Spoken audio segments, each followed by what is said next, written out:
تولی کی یہ غیر متوقع نرمی مجیر الملک کے لیے حیرت کا باعث بنی، لیکن حالات نازک تھے۔ ارد گرد کے علاقوں سے سلطان جلال الدین کی نقل و حرکت اور کارروائیوں کی خبریں آ رہی تھیں، اور یہ بات بھی مشہور تھی کہ سلطان چند ہفتوں میں ایک منظم لشکر کے ساتھ مرو کا رخ کریں گے۔ ان حالات میں مجیر الملک سمجھتا تھا کہ اگر تاتاریوں کو چند ہفتے بات چیت میں الجھائے رکھا جائے تو یہی فتح کی کنجی ہو سکتی ہے۔ چنانچہ مرو کے معروف عالم شیخ جمال الدین کو سفیر بنا کر تولی خان کے پاس بھیجا گیا۔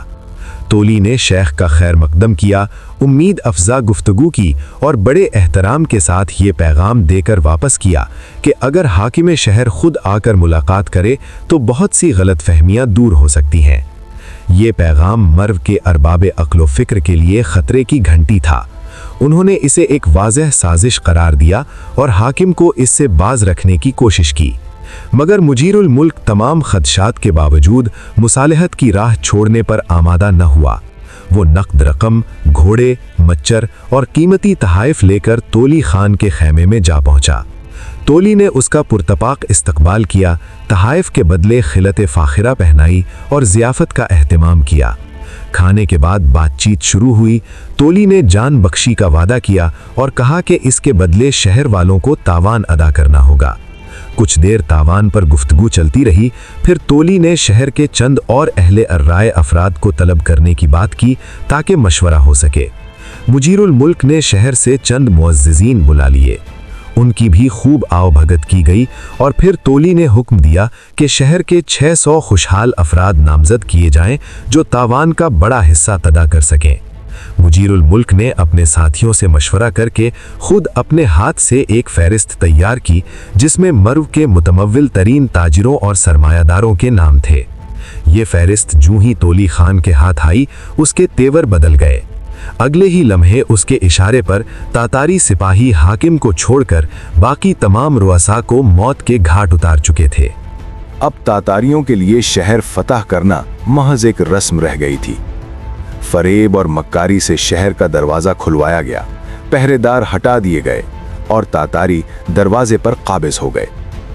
چند ہی گھنٹوں میں مرو کی ہر گلی اور ہر چوک تاتاری مسلح دستوں کے قبضے میں تھا۔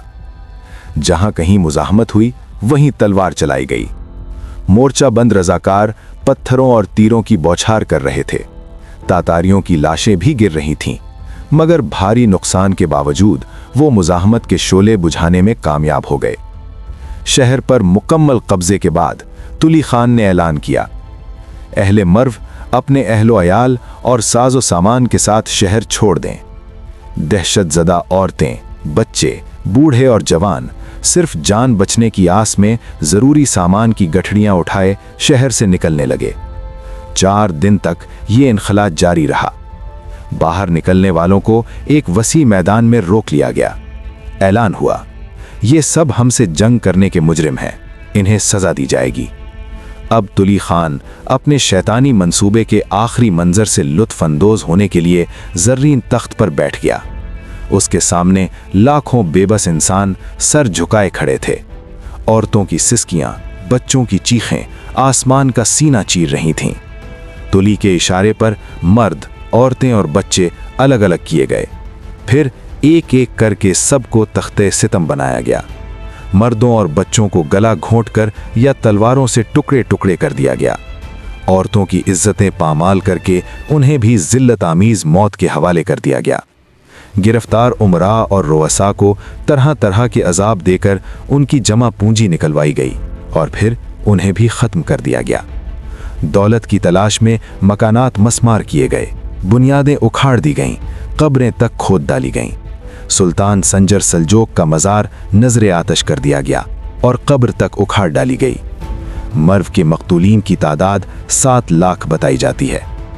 تقدیر کا عجیب کھیل یہ ہے کہ اس تباہی سے پہلے یاقوت حموی جیسے عظیم جغرافیہ نویس کو ان شہروں کی سیاحت نصیب ہوئی اور پھر انہی کی آنکھوں کے سامنے ان کی بربادی بھی ہوئی۔ ایک فرض شناس عالم کی طرح وہ سب کچھ قلم بند کرتے رہے، حتیٰ کہ تاتاری خود مرو پر ٹوٹ پڑے۔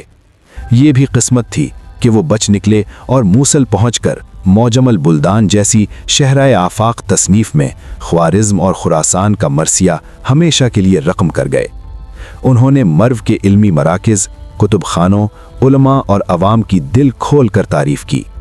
یہ بھی ایک عجیب حقیقت ہے کہ اس بھیانک قتل عام کے باوجود مرو کچھ عرصے بعد کئی بار دوبارہ آباد ہوا۔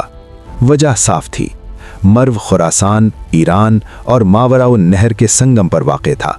دوسرے علاقوں سے بھاگنے والے ان گنت افراد کے لیے یہی پہلا بڑا شہر بنتا تھا۔